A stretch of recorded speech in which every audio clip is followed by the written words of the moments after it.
Would you imagine that? Normal Balderas will be soon forgotten. It took a blow on my confidence. Wakey wakey, cutie Joni. Hello, good evening, Shige. Good evening. Yes. And it's stage 4. How did Sarao? And I hope to Thank see you you. next time. Isn't that amazing?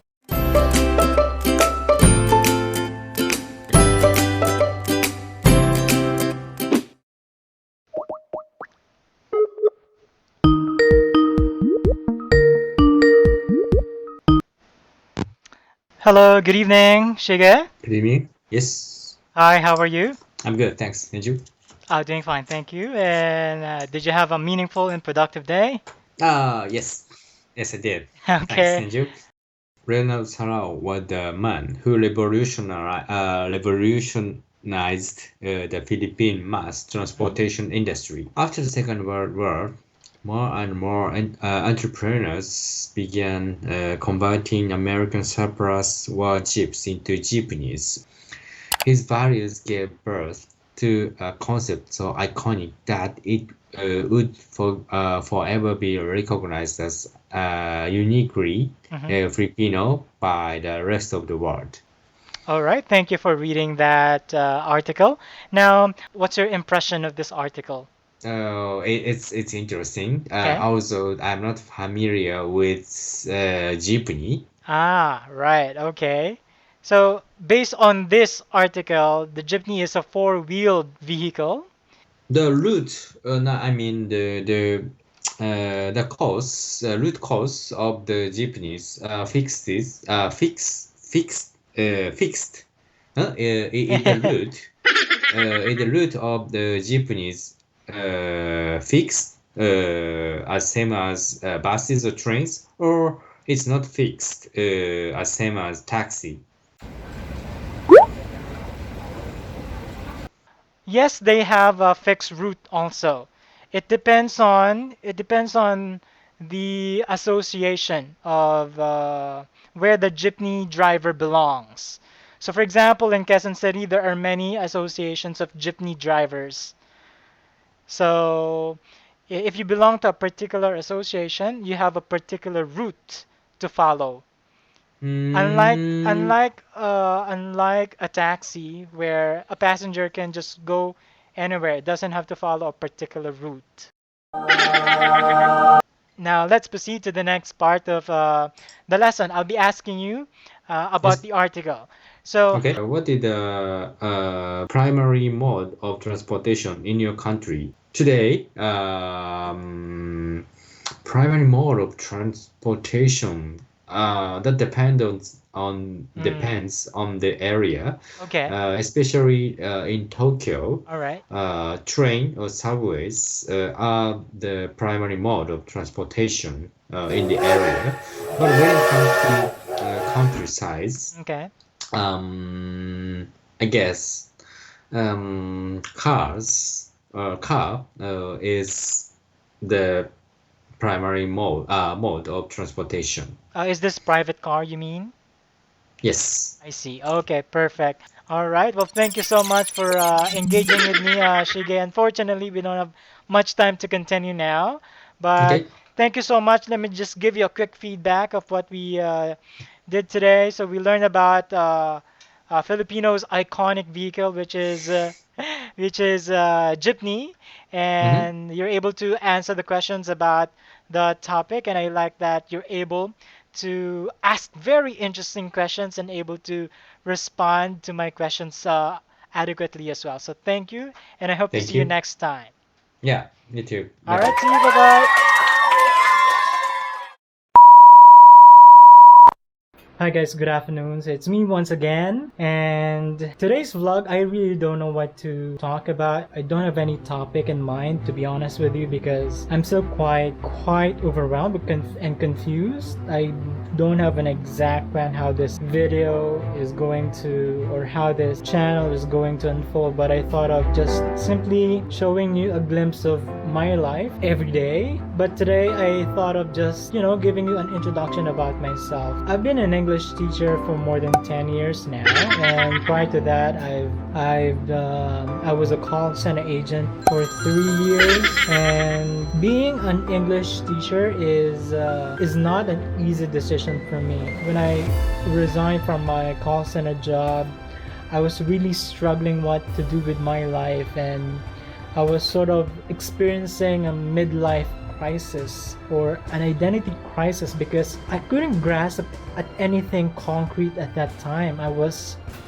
groping for some semblance of specificity or organization or stability. I think that's one of the key moments of my life when I realized that you create the meaning and purpose in your life.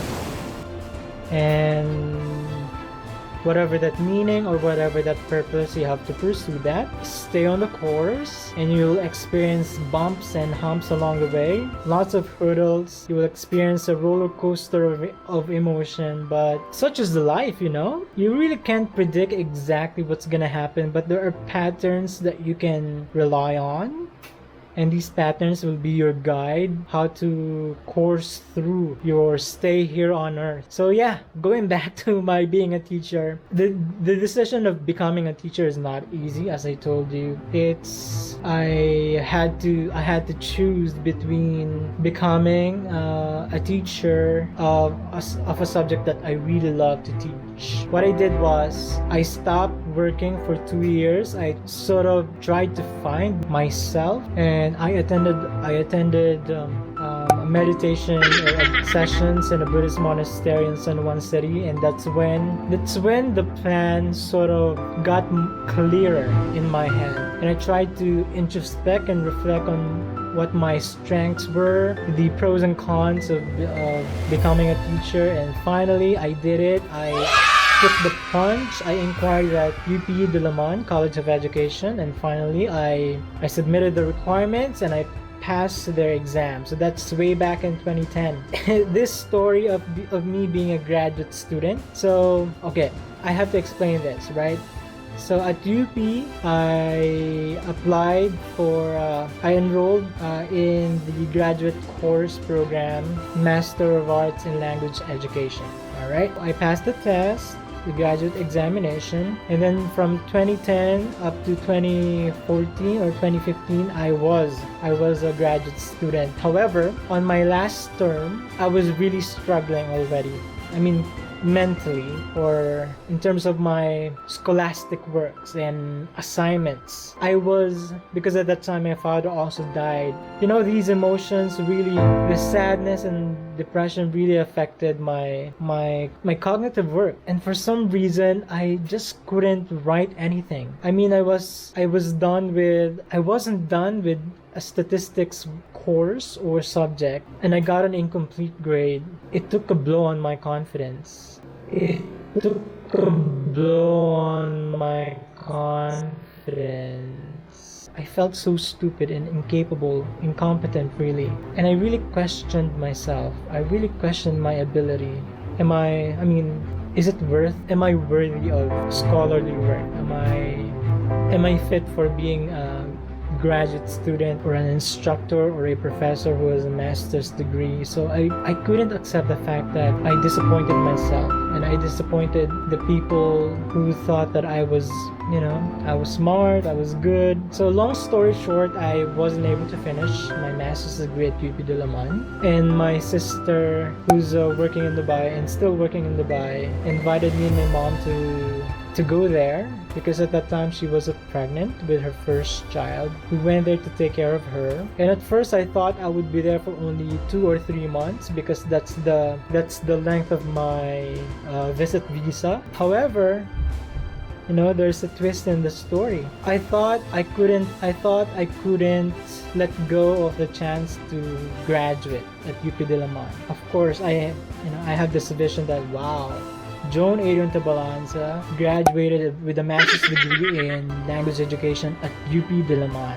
Isn't that amazing, right? But it didn't happen. But I think on the last month of the effectivity, or yeah, the duration of my visit visa in Dubai, I had to make a choice. Would I continue my master's degree, go back to the Philippines alone, or stay in Dubai and find work? My head was spinning at that time. I was being torn apart. I was being pulled in opposite directions. But in the end, I chose to stay in Dubai, and I justified it with the reason that I could do my master's degree again. I mean, if I failed UP Diliman, then I can take it somewhere else, another university, and maybe I would be more prepared to become a graduate student. So that's my reasoning. And also, I told myself, well, at the time I was really broke. I didn't have any money of my own, and I felt so ashamed relying on the financial support of my sister. And I felt old at the time. I felt having achieved nothing. So I had to stay. I had to find work, and I had to prove myself again that I was capable of achieving things and being financially independent. So that's what I did, and I stayed in Dubai for 2 years. I found a legitimate work after a year of finding work. Would you imagine that? Ooh, that's another stressful moment of my life. Of course, prior to getting that work, I sought work as a sales representative, as an entertainer to children who love to watch science experiments. But those jobs didn't really last long, because you know what? I was duped. I was fooled. They only used my visit visa, to their advantage. So in other words, they didn't really provide an employment visa for me. They used my existing visit visa to work for them. Although they provide some money for me, of course, that's not a legitimate way of paying a would-be employee. So those are the things I learned in Dubai. Realities when you're working as an OFW, especially if you're Filipino who are desperate to find work in the Middle East. What's sadder is that Filipinos themselves, our kababayans, would actually engage in, even your fellow Filipinos would use you to their advantage. One of the greatest realizations I had when I was working there was never to trust people easily, even if they're Filipinos. You still have to assert your right as an applicant. Don't be a victim of these nefarious acts of fooling people, of using them, of exploiting them. Anyway, so that's just a part of my introduction to you. I'm letting it all out so that maybe I can answer some of your lingering questions about me. So yeah, that's my experience. I'm gonna tell you more about it some other time, but I guess that's it for now. Thank you for listening. I really appreciate it. See you next time. Bye bye. According to worldlifeexpectancy.com,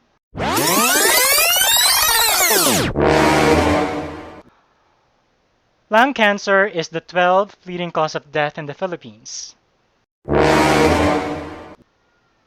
And the same website tallies tuberculosis as the 5th leading cause of death.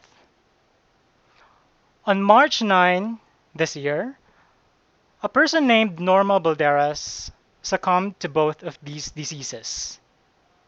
She now belongs to the total number of deaths in 2021 alone. With the surging COVID-19 cases, which are now at more than 900,000, and related deaths, which are now at more than 15,000, Norma Balderas will be soon forgotten, but not by her family members. Ladies and gentlemen, death is inevitable, and though it's natural to feel scared, we should not cower. You see, Norma is my dear aunt. When I and my siblings were young, innocent, and cute as buttons, she would visit us in her house in Quezon City from Las Piñas where she worked.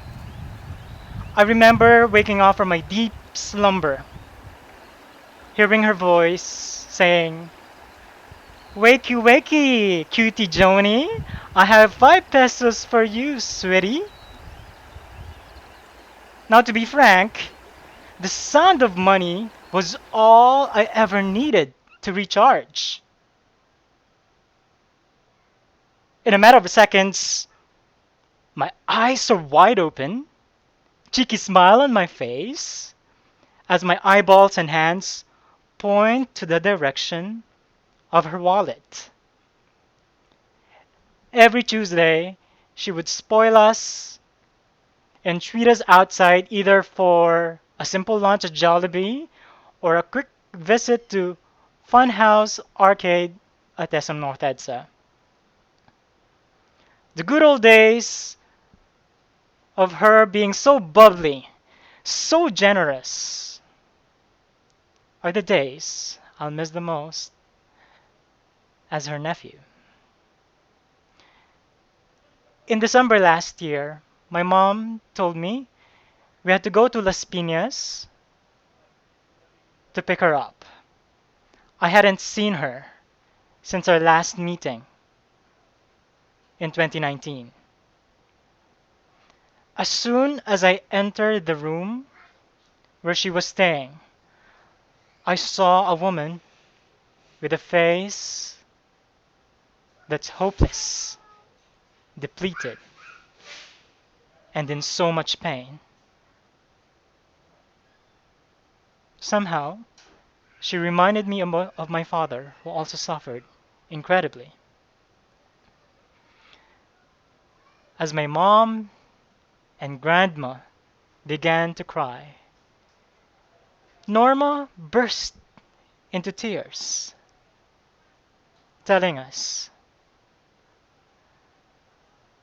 "I couldn't bear this back pain anymore. I've been suffering for so long now." Hearing those words sent shivers down my whole body, as I had an inkling that she'd die sooner than later. At that point, I didn't know what to do, what to say, or what to think. From December last year to March this year, we took care of her in this small apartment. I remember when I won the area speech contest in January. She's literally right beside me, lying on her hospital bed, listening to my performance. She witnessed my talent, aka craziness, as I witnessed her impending death. In February,